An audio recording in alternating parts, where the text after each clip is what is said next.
Filling a child's proverbial empty emotional cup with connection can feel extremely difficult when your child is experiencing big feelings or displaying concerning behaviors. Parents are often advised to impose a timeout in moments like these, but traditional timeouts don't actually reduce concerning behaviors or help kids modulate their emotions. Today, I'm offering non-punitive ways to be the safe haven that your child needs in order to learn to cope with their big feelings, rather than resort to big behaviors. Welcome back to Project Parenthood. I'm your host, Dr. Nanika Coor, clinical psychologist and respectful parenting therapist. Each week, I'll help you repair and deepen your parent-child connection, increase self-compassion and cooperation from your kids, and cultivate joy, peace, and resilience in your relationship with them. In a previous episode called How to Understand and Fulfill Your Child's Attachment Needs, I explained the concept of the circle of security. So check that one out first if you'd like some background on today's topic. I'll drop the link in the show notes. The brief version is that you can create a secure attachment with your child by noticing, fulfilling, and balancing their fundamental needs for comfort and protection with their needs for exploration and mastery. So sometimes you need to be a secure base for your child to explore, and other times you need to be a safe haven for your child to return to for reconnection. The circle of security, a parenting intervention, uses a visual representation to help parents understand the dynamics of secure attachment. The parent is depicted as two outstretched hands at the narrow end of an oval, symbolizing the circle. The child's journey begins at the top hand, or the secure base, where the parent provides a sense of safety and stability. From there, the child ventures outward, away from the parent, exploring the world at the far end of the oval. When faced with internal or external threats, the child retreats back to the parent's protective hand, or safe haven, moving along the metaphorical bottom of the circle, seeking solace and reassurance. In secure attachment, more often than not, you interact with your child from a place of being bigger, stronger, wiser, and kind. You're able to keep, quote-unquote, both hands on the circle, which means that you're meeting your child's secure base needs and their safe haven needs at least 30% of the time. That's good news, since no parent is able to meet a child's needs 100% of the time. But it's important to remember that your child's needs exist whether or not you're meeting them. When your child has an attachment need and you're unable to meet it for whatever reason, that means you've taken one or both hands off the circle. This can happen when you're not, quote-unquote, wisely balancing being bigger and stronger with being kind. When the time comes to take charge, you may be too harsh or too permissive, so that your child experiences you as mean or weak. You might even move away from your parent-child relationship in such a way that your child experiences you as gone. Each time parental hands come off the circle, the parent-child relationship experiences a rupture. Everyday minor ruptures happen all the time, and there are many ruptures that occur that parents aren't even aware of, so it's not possible to repair 100% of ruptures. The important thing is that when you notice that you've fallen into a state of being mean, weak, or gone, you get your hands back on the circle by initiating the repair process.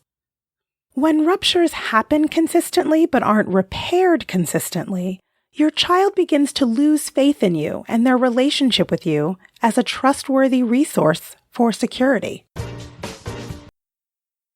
Let's take a closer look at the repair process. So, repair involves a connected conversation. Repair can't happen when one or both of you is in a fight, flight, freeze state. Effective repair requires both of you to feel relatively safe and connected. Your parent-child relationship feels safe and connected when you have both hands on the circle, meeting your child's needs wherever they are on the circle. If your child is in a big feelings or big behaviors place on the bottom of the circle, they'll need soothing and help organizing their feelings until their emotional cup is full, and they move to the top of the circle, ready to explore and reflect upon the rupture that occurred. If you are on the bottom of the circle, you'll need to do something to soothe and organize yourself, since you need to be on top of your own circle as well. You might not know this, but there's an alternative to traditional timeouts. When both you and your child are dysregulated, getting calm enough to repair the rupture might require a timeout for you, your child, or both of you. But this isn't the punishment kind of timeout. This is a kind of timeout where you take the time to collect yourself enough to get your hands back on the circle. During this break or pause, you're reminding yourself that you are bigger, stronger, wiser, and kind. You're reminding yourself that no matter what you're feeling, your child needs you. It may take you 5 minutes to regain your balance between bigger and stronger and kind, or it could take several days. Either way, you can't begin the journey to authentic repair until you're able to interact with your child from a place of relative calm and compassion.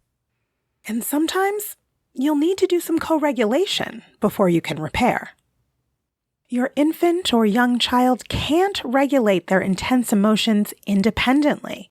They learn this skill through nurturing, connected, and supportive interactions with you. Even teens and young adults' self-soothing abilities are still in the process of becoming as their brains continue to mature until around age 25. When you hold and comfort your upset child, your calm breathing and heartbeat transmits a sense of security, prompting your child's brain to release calming hormones instead of stress hormones. This repeated pattern of soothing interactions creates a strong emotional connection between you and your child. Over time, your child's brain learns to anticipate your comforting presence, and even just seeing or thinking of you can trigger the release of calming hormones.